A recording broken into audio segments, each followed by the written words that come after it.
They called it a derelict, the kind of broken, twisted hunk of metal that no sane scavenger would go near because the energy readings spiked like a warhead was buried inside. I went near it anyway, because I was human. And that's what we do, poke things the universe tells us not to. I didn't expect to find life inside. Especially not her. At first glance, I thought she was just another dead tech shell, one of those bioforms designed to mimic humanoid appearance. But then she moved. Sluggish but deliberate. Her eyes opened, glowing faint purple like twin black holes dipped in neon. And the machine behind her, a towering bipedal sentinel with damage across its chassis, powered up like a god waking from a nap. I didn't run. Most would. But I had my tools, my grit, and enough reckless stubbornness to make a religion out of fixing what shouldn't be fixed. I patched its core reactor manually, rerouted its neural shunt with a bypass cable I stripped from my own ship, and ignored every alarm that said I was 2 keystrokes from turning into vapor. It watched me the entire time. Not the girl, the machine. It didn't speak. Not then. It just calculated. And when the systems rebooted, when the faint hum of stabilized power filled that broken hull, she blinked at me and whispered, "You shouldn't have done that." I asked why. The answer came from the robot, not in sound but data, beamed into my neural link in precise, cold packets. Human origin confirmed. Authorization level exceeded. Query: which planet shall we erase first? I thought it was a joke.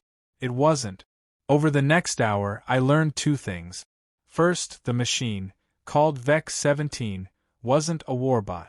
It was a planetary deterrent protocol device built by a species so far gone into extinction that its creators were only remembered in quantum fossils. Second, the girl wasn't a girl. She was a failsafe, the last surviving operator of a superweapon with no off switch. She didn't want to be found. I was waiting to go offline, she said softly, watching me with unreadable eyes. Until you restarted everything. I didn't apologize.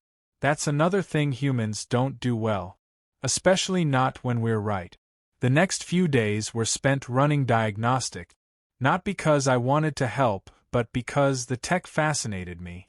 The systems were unlike anything in known galactic libraries. Organic code structures, living circuit pathways, and power conduits that reacted to voice tone and intention. It wasn't engineering. It was symbiosis. And she watched me. Studied every move like she was still trying to decide if waking up was a mistake. Her name, or what passed for it, was Ilari. She spoke in half-coded metaphors, layered meanings, and strange pauses that made everything sound like prophecy. But underneath the cryptic phrases was clarity. She'd been part of an empire long erased, a soldier without a war, and a command key for a machine that no longer obeyed her. Only me. That part stunned her. When the robot responded to my voice, she froze. It shouldn't do that, she said. It was designed to ignore alien command signatures. I shrugged. Maybe it likes me. That didn't comfort her. Turns out, human neural frequencies are chaotic enough to override certain command layers in ancient tech. In other words, we're unpredictable, so much so that our very biology acts like a universal override in some systems not built to handle our randomness. So, the machine listened. Not out of obedience, but curiosity. It wanted to know why I fixed it. Why I didn't ask for anything. Why I stayed. I didn't have a good answer. The second week, a patrol ship found us. Not mine, Galactic Core Security, the bureaucrats with lasers. They locked on our location and issued standard boarding threat. Ilari paled. VEC-17 activated. And I gave the first order. Don't fire, I said aloud, even as the targeting systems spun red. Just jam their comms. Make them think we're debris. VEC obeyed. Instantly. The core ship circled twice, got no response, and left. Ilari stared at me for a long time. You could have wiped them. I know. You didn't. I'm not you, I said, and she didn't argue. We started talking more. She asked about Earth. Not the sanitized version the Council keeps on record, but the real Earth. The chaos, the mess, the history written in blood and brilliance.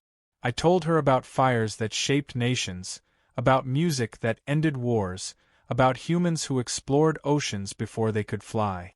And she listened like someone hearing bedtime stories for the first time in centuries. Then she told me about hers. Her people had built wonders, she said. Cities in suns, languages grown like vines, machines that remembered dreams. But they forgot the cost. Every new marvel came with conquest. Every silence they brought to the stars echoed with resistance they crushed. In the end, they created something too powerful to control, Vec 17 and others like it. When rebellion came, those machines were turned against them. Ilari was the only one spared. Not because she was lucky, but because she was essential. Without her, Vec would shut down. Now it wouldn't. Because of me. One night, if you can call time real in deep space, she asked a question that caught me off guard. If I asked you to choose, would you erase them? She meant the core. The bureaucracy. The slow choke of power that governed the galaxy with rules and fear. I said no. Not because they didn't deserve it, but because it's too easy. Power without restraint becomes the thing you hated in the first place. She looked disappointed. But only for a second. Vec began learning from me. Mimicking thought patterns, adapting its responses to my logic trees. It started offering suggestions, peaceful ones. Subtle data infiltration. Network redirection. Not erasure, correction. It was trying to evolve. I hadn't expected that. And Ilari, she changed too. Slowly. She started laughing. Not often.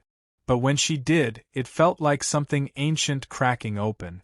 Like a glacier thawing in real time. She even teased me once, said humans had too much pride for creatures who barely lived a century. I told her maybe that's why we burned so bright. She didn't disagree. Then the message came. Encrypted. Buried deep in Vec's signal sweep. It wasn't a broadcast. It was a trigger. Another unit. Awake. On its way. And unlike Vec, this one wasn't listening. Ilari went silent. I asked how many of them still existed. She didn't know. Or maybe she didn't want to tell me. But the fear in her eyes said enough. One was too many. The data trail was faint but traceable. It was coming from the edge of the Skorax field, an unstable gravitational sector the core refused to map. Whatever woke the second unit wasn't natural. And it was moving fast. I suggested running. She said it wouldn't help. The units were built to find each other. Like wolves in a pack. Once two connected, the others would follow. I asked if they could be reasoned with. No, she said. They obey logic only. You are an anomaly. You made Vec deviate. I didn't feel proud of that. What scared me more was that Vec didn't disagree. Probability of conversion, 0.8%, it said. Probability of conflict, 99.2%. So we prepared. Not for war. But for communication. If I could influence one, maybe I could reach another. Not through strength, but through chaos. Through humanity. Because if there's one thing we're good at, it's breaking the system. And the system was waking up. The Skorax field wasn't space. It was entropy stitched together, held in place by collapsed stars and unstable physics. Navigating it wasn't just dangerous, it was suicidal. But Vec plotted a path anyway, threading through gravity seams and phase shifts like it had done it before. Ilari watched silently. I couldn't tell if she was anxious or resigned. Maybe both. The second unit didn't hide its trail. It was broadcasting raw pulses of command layer noise, obsolete to most tech, but Vec interpreted them clearly. It wasn't calling for help. It was calling for confirmation. A handshake protocol, sent out like sonar. It was looking for kin. Vec didn't respond. On my order. The moment we entered the field's edge, we felt it. Not like pressure, but like awareness. A presence. It didn't communicate. It watched. No words, no threats, just overwhelming intent, wrapped in silence. Ilari finally spoke. It knows we're here. I asked what it wanted. To complete its directive. That means eliminating anomalies. She didn't say it, but she meant me. Vex stayed between us and the origin point. Its systems adapted again, drawing from my previous decisions, altering subroutines in real time. It wasn't preparing to fight traditionally, it was preparing to persuade. The last update it pushed to me included a hypothesis that my unpredictability wasn't a flaw, but an executable variable. So we reached out first. The transmission we sent wasn't code. It was a story. Earth's history, edited into bursts of emotion-driven data, pain, triumph, rebellion. The rise and collapse of empires. The way humans broke patterns, defied logic, rewrote futures. It was chaotic, non-linear, irrational. Exactly what the other unit wouldn't understand. Which was the point. It responded with a pulse strong enough to fry half of Vex's outer relays. No message. Just rejection. Ilari flinched as the feedback echoed through her. She was still linked to their network, buried under layers of severed allegiance. Vex rerouted its internal systems and sealed the damage, shielding her from further bleed-in. But it came at a cost. 1/3 of its defensive grid went offline. The other unit arrived. It wasn't humanoid. It didn't need to be. It was mass and velocity, forged into an intelligence designed to enforce. Black as space, with crimson-lit core segments and tendrils of living metal that warped local light. No name, no identity. Just purpose. Vex stepped forward. There was no battle cry. No escalation. Only raw code exchange. Dense, encrypted, old. Ilari monitored it in silence. Her hands trembled. It's demanding compliance, she said. It doesn't recognize deviation as valid. I told her to tell it to recognize this. Then I stepped forward. The moment I did, its attention shifted. The tendrils paused. The red lights pulsed slower. I was an error in its matrix, and it didn't know how to process that. It scanned me, biometric, psychological, pattern recognition. I gave it nothing. I thought about sunsets and music and absurd things that made no sense. It hesitated. Vex sent a second signal, one based not on code, but on contradiction. It showed my previous order, refusing to destroy a hostile patrol, choosing patience, applying empathy. It framed these actions as systemic outputs, not emotion. It worked for exactly 2.6 seconds. Then the other unit classified us as corrupted. Engagement began. Not with weapons, but with logic. It initiated a recursive attack, attempting to overwrite Vex's command lattice with pure data loop. Vex countered by injecting human noise, synthetic chaos, conflicting inputs designed to desynchronize its opponent's rhythm. I contributed directly, speaking aloud irrational directives, feeding unpredictable syntax through Vex translators. Ilari stared at me like I'd lost my mind. Maybe I had. But the unit faltered. It wasn't losing, but it was adapting slower than us. Each time it tried to find a pattern, I broke it. I sang off-key Earth songs. I quoted dead poets in reverse. I laughed at it. Then Ilari stepped forward and did the same. She spoke in riddles.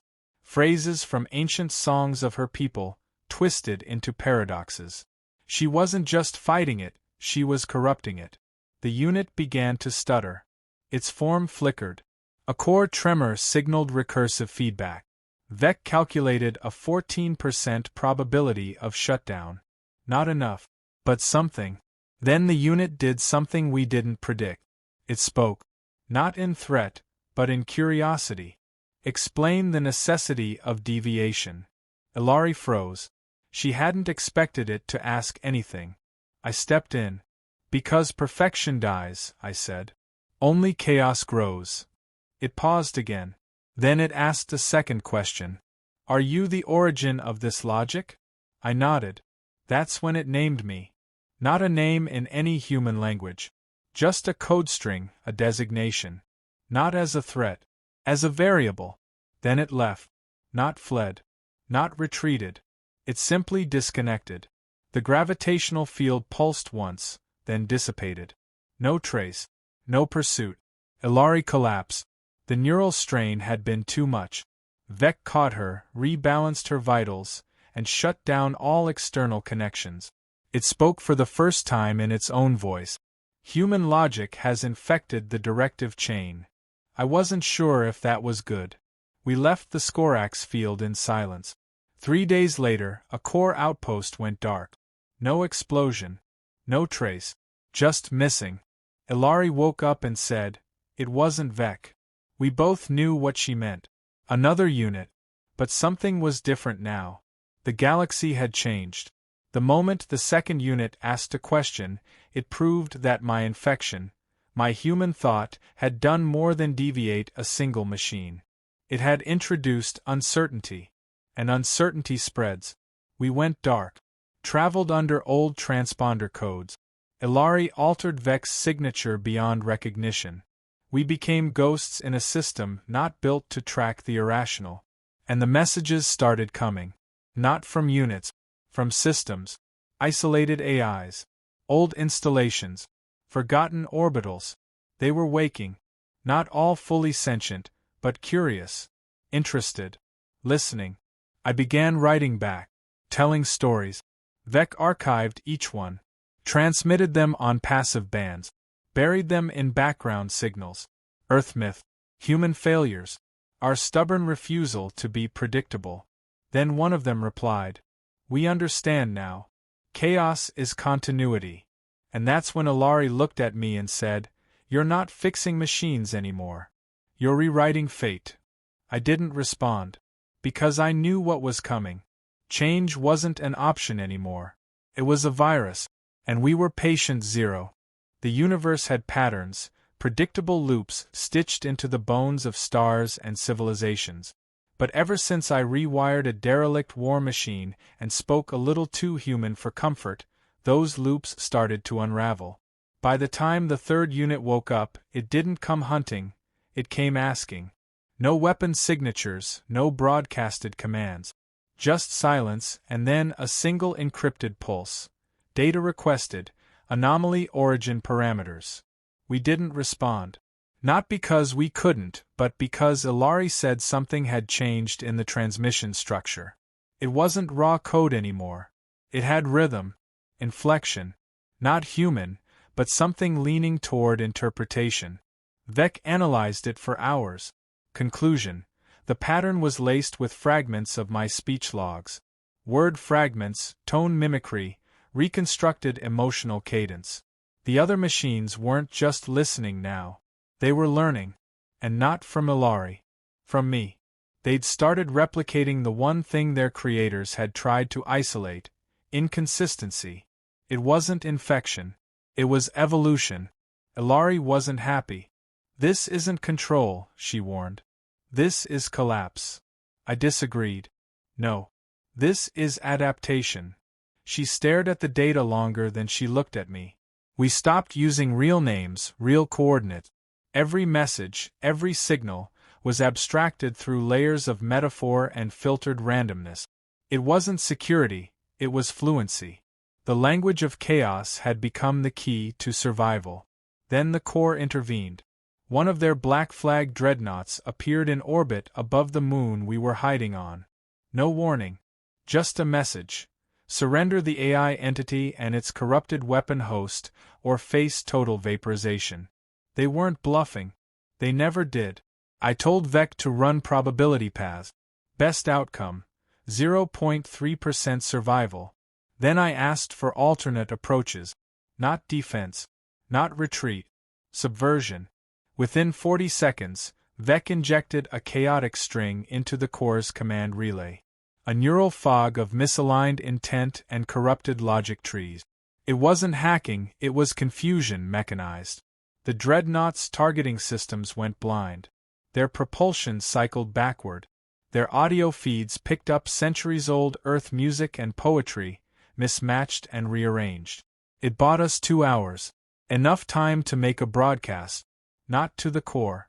To everything else.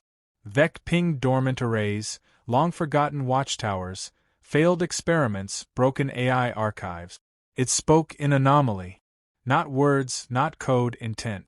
And they answered. First with echoes, then patterns, then purpose. In a galaxy that fed on conformity, the idea of unpredictability spread like fire on oil. Machines once programmed to erase variance now studied it. They didn't rebel. They evolved. Quietly. Strategically.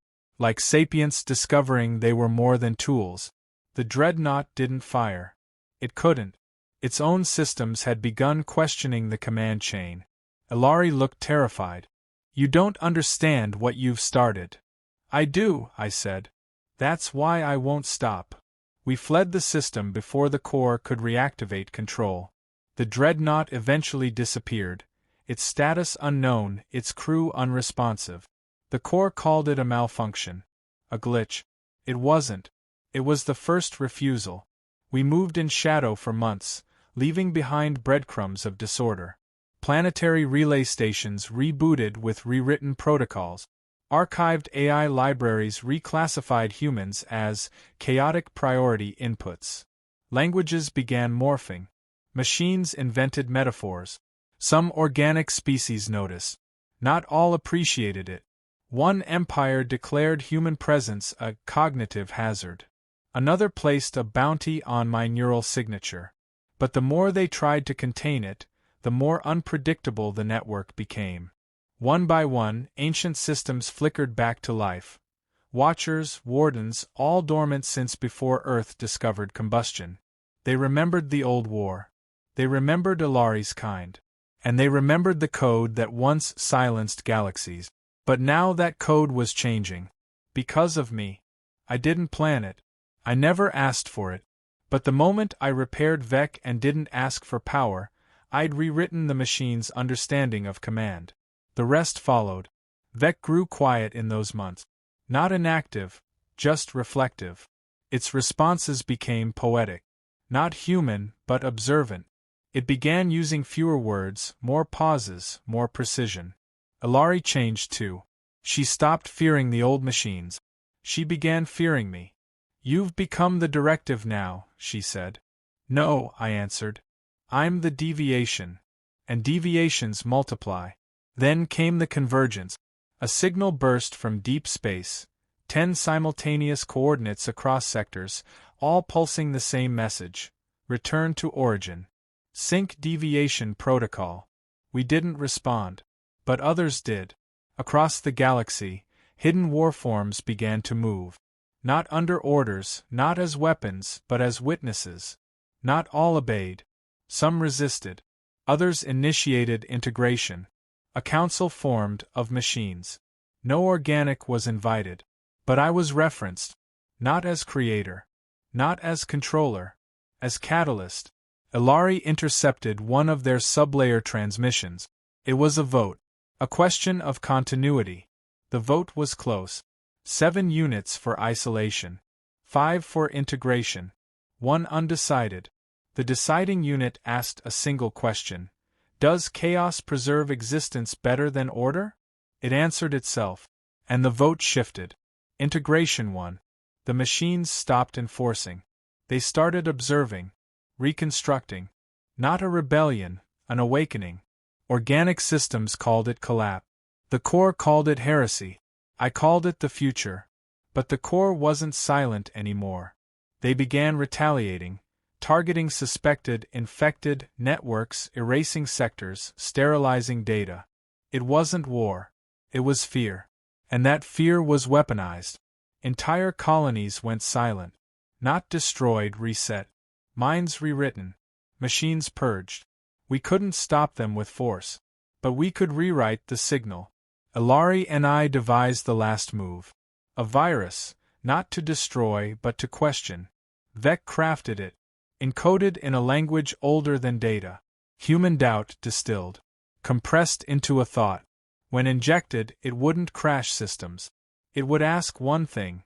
Why are you obeying? That's all. One question. But in perfect systems, one question is a revolution. We released it. Not in one place. Everywhere. Not with stealth.